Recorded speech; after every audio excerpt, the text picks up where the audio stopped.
चार आर्य सत्य हा शब्द वापरला असेल तुम्ही, आर्य अठ्ठांगिको मग्गो हा शब्द वापरला असेल तर आर्य लिहिलं बघा. आर्य म्हणजे श्रेष्ठ, सर्वोत्तम, म्हणजे त्याच्याशिवाय अजून काही श्रेष्ठ सत्य दुसरं काही नाही आहे. तर हे आर्य उपासक उपासिका कोण, त्यांचं कोणतं लक्षण आहे म्हणाले भगवान, तर जे सदोदित सातत्याने रोज आणि रोज क्षण प्रतिक्षण त्रिरत्नांवरती एकनिष्ठ श्रद्धा ठेवून जे सतत दान पुण्य करतात, जे त्रिरत्नांवरती श्रद्धा ठेवून सतत सील पालन करतात, किमान 8 दिवसातून एकदा किंवा अनागारिक म्हणून रोज अष्टशील पालन करतात, आणि जे ध्यान साधना करतात, स्वतःच्या मनाला निर्मळ आणि संयमशील बनविण्याचा प्रयत्न करतात, अशांना म्हटलेलं आहे आर्य उपासक उपासिका.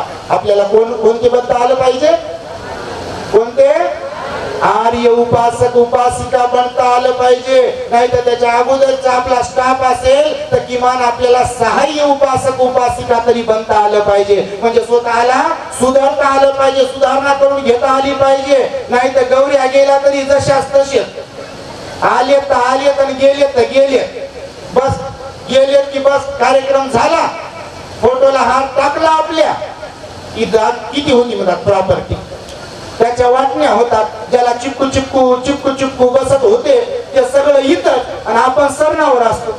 हेच गणित खरं आहे बघा जीवनाचं. म्हणून भगवान बुद्ध म्हणाले की तुमच्यामध्ये त्यागही असला पाहिजे, तुमच्यामध्ये संयम असायला पाहिजे, आणि त्यासाठी तुमची बुद्ध धम्मसंघावर श्रद्धा असायला पाहिजे. तर या 3 पैकी एक तर दुसरे किंवा तिसरे उपासक उपासिका तुम्ही बनू शकता बघा. नाही तर अहंकार, ईर्ष्या, नको नको ते अवगुण, राग, द्वेष, लोभ याच्या आहारी गेलेली माणसं स्वतःला पण उद्ध्वस्त करतात, स्वतःचं जीवनही उद्ध्वस्त करतात, बायको लेकरासह आणि समाजाचं सुद्धा नुकसान करतात बघा. आणि म्हणून आपण वाहत गेलो नाही पाहिजे. काय गेलो नाही पाहिजे, वाहत नाही गेलो पाहिजे प्रवाहासोबत. प्रवाहाला छेद देणारे आपण असायला पाहिजे, प्रवाहाला छेद देणारे असायला पाहिजे आपण. वाहत जातात कोण, जे रागात द्वेषाच्या लोभाच्या आहारी गेलेले लोक असतात, ते वाहत जाणारे लोक असतात. म्हणून बघा या जीवनामध्ये आपण मिथ्या दृष्टीवाले नसलो पाहिजे, आपण अहंकारी नसलो पाहिजे. आज समाजामध्ये खरंच आम्ही पाहतोय बघा, काही लोक चांगलं काम करतात, धम्म प्रचारासाठी सहाय्यक बनतात, सामाजिक परिवर्तनाच्या लढ्यातही उतरतात, पण काही लोक बघा, मोजके लोक मिथ्या दृष्टी ठेवून त्याचा पाप पुण्यावर विश्वास नाही, दानावर शिलावर ध्यानावर विश्वास नाही आहे, विहारात जाण्यावर विश्वास नाही, बुद्ध पूजेवर विश्वास नाही, त्रिवार पंचांग प्रणाम करण्यावरती विश्वास नाही, असे लोक जे आहेत ते ऍटिट्यूड मध्ये राहून, अहंकारामध्ये जे राहून जे चांगलं चाललंय तेही बिघडवण्याचा प्रयत्न करतात बघा. त्यात अजून एक क्वालिटी आपल्या लोकांमध्ये,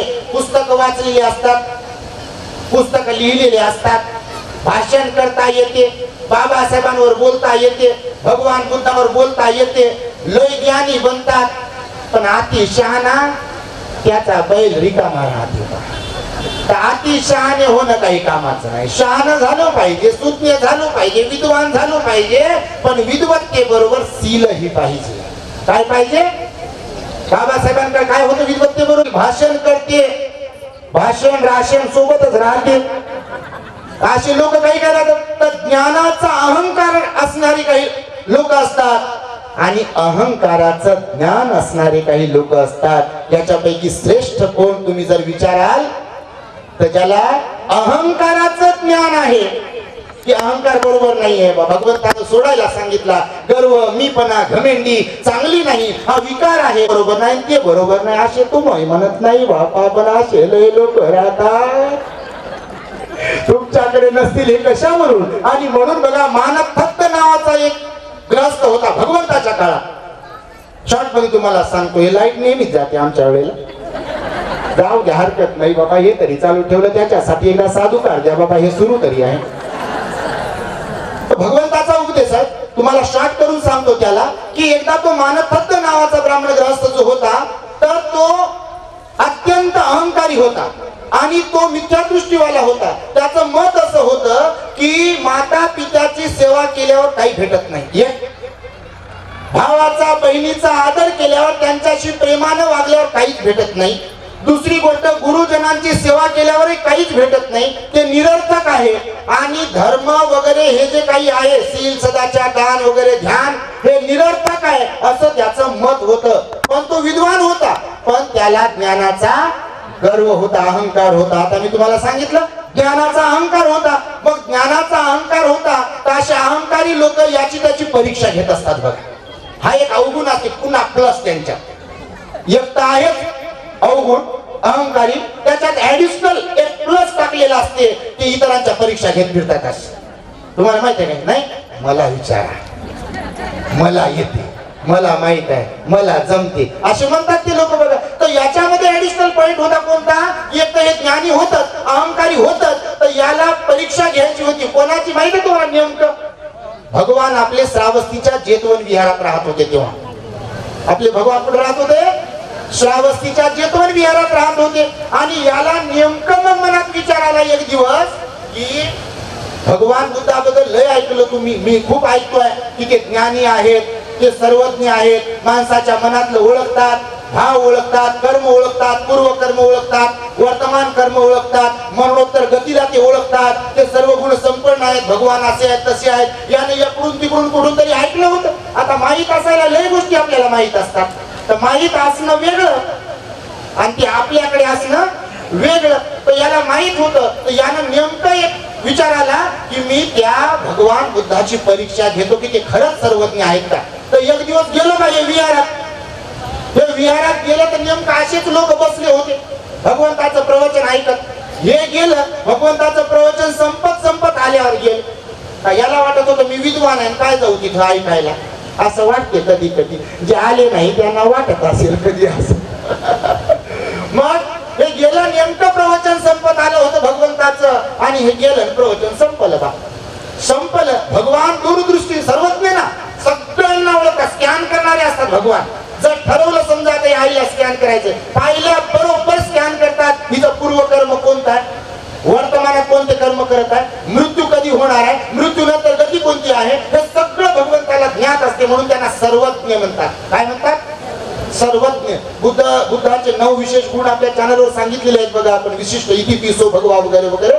तर मग हे गेलं, याने विचार केला मनोमन की जर खरंच भगवान बुद्ध सर्वज्ञ असतील, जर खरंच भगवान बुद्ध ज्ञानीवंत असतील, पूर्व कर्म वर्तमान कर्म आणि भविष्यातलं कर्म ओळखणारे असतील, तर मी काय जाऊन भेटत नाही अगोदर, मी काय समोरून बोलणार नाही.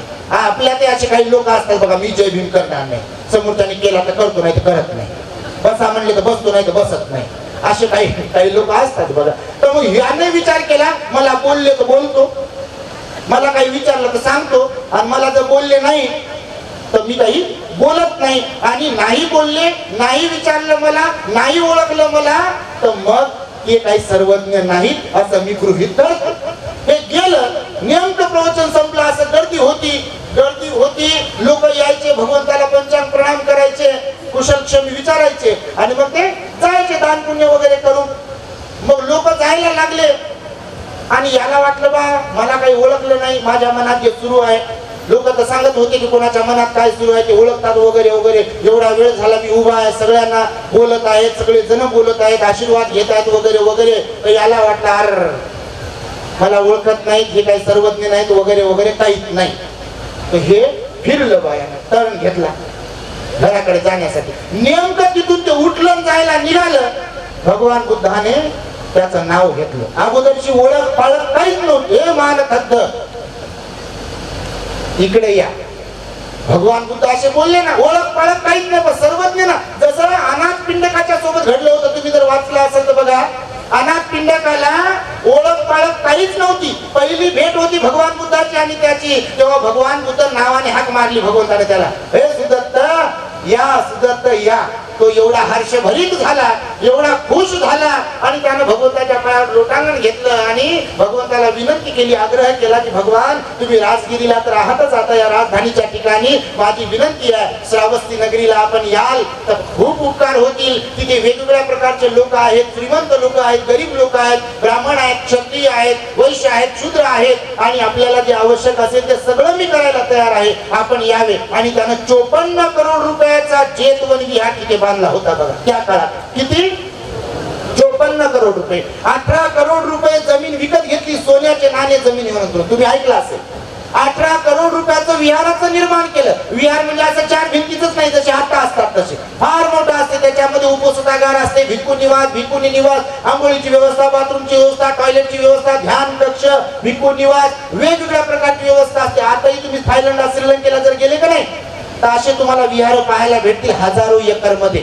पण आपल्याकडे संकुचित दृष्टिकोन आला आणि ते विचारूच नका काय काय काय काय म्हणून 18 करोड रुपये जमीन विकत घेतली, 18 करोड रुपयाचं कन्स्ट्रक्शन केलं आणि 18 करोड रुपये विहाराचं दान सोहळा जो होता, भिक्षू संघाला भगवंताला ते दान दिलं की नाही, तर त्यानं तो दान केलं म्हणून 54 करोड रुपयाचा विहार बांधला. बघा, विशाखा मिगार मातेने सुद्धा त्याच श्रावस्तीत 27 करोड रुपयाचा विहार बांधला. हे तुम्हाला यासाठी म्हणून सांगत आहे की त्या अनाथ पिंडकाचं नाव घेतलं भगवंतानं.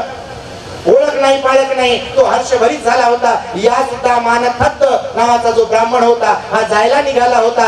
याच भगवंतानं नाव घेतलं, हे मानथत्त या इकडे. हे पुन्हा परतलं, हे खुश झालं. अरे मी तो विचार केला होता की यांना काहीच समजत नसेल, लोक मानतात म्हणून मानतात, असं असेल काही. पण हे तर फार हुशार आहेत, भगवान तू तर खरंच सर्वज्ञ आहे. आणि मग आलं भगवंताच्या जवळ. आता याच्या मनाचे गुण होते की नाही, गुण काय ढेकळाचे अवगुण कोणते? अहंकार युक्त, माता पिताची सेवा केल्यावर काही भेटत नाही, भावा बहिणी सोबत आदराने वागल्यावर काही भेटत नाही, बायको नवऱ्याने चांगलं राहिल्यावर काही भेटत नसते, पाप नाही, पुण्य नाही, दान नाही, सील नाही, ध्यान नाही, याचं काही महत्व नाही, हे असाच टाइमपास आहे, असा जो विचार होता का नाही याचा. भगवंताच्या समोर आले हे आणि आल्याबरोबर भगवंताने त्याला सांगितलं की हे मानथत्त, अहंकार हा विषा समान आहे. माता पित्याची सेवा करणं, त्याच्याकडून पैसे घेऊन आपल्या बाबासाहेबांची जयंती साजरी करून बाबासाहेबांचा अपमान करू नका. त्याच्यापेक्षा जयंती न साजरी केलेली बरी आहे. इतरांकडून पैसे घेऊन साजरी करत असाल तर कोणी सांगितलं तुम्हाला तशी जयंती साजरी करायला? तुम्ही बाबासाहेबांचा चरित्र ग्रंथ वाचा, रायटिंग अँड स्पीचेस वाचा. स्वतः बाबासाहेब म्हणाले, माझ्या नावाचा केवळ जय जयकार करण्यापेक्षा मी सांगितलेल्या गोष्टी जर तुम्ही प्राणपणाने पाळल्या तरच तुमचा उद्धार होईल, अन्यथा माझ्या नंतर तुमचा उद्धार करण्यासाठी इथे कोणीही येणार नाही. आणि आज ती गोष्ट प्रूव्ह होते. तुमच्या माहितीसाठी सांगतो, कारण एका नेत्याला, एका कार्यकर्त्याला बाजूला घेतल्या जात आहे. त्याच्या पोटाचा, त्याच्या मुलाबाळाचा विचार केला जात आहे. तो त्याचं मोठं होतो, अपवाद वगळता आणि समाज गेला म्हणते झुलीत. बघा, बिलकुल आपलं पोट भरून घेणारे लोक आता दिसत आहेत. समाजाचं प्रबोधन करायला लोक तयार नाही आहेत आणि त्याच्यामुळे समाजाचं प्रबोधन व्हावं, धम्माच्या देसना लोकांना ऐकायला मिळाव्या. आणि म्हणून आमच्या आर्या धम्मदिनाजी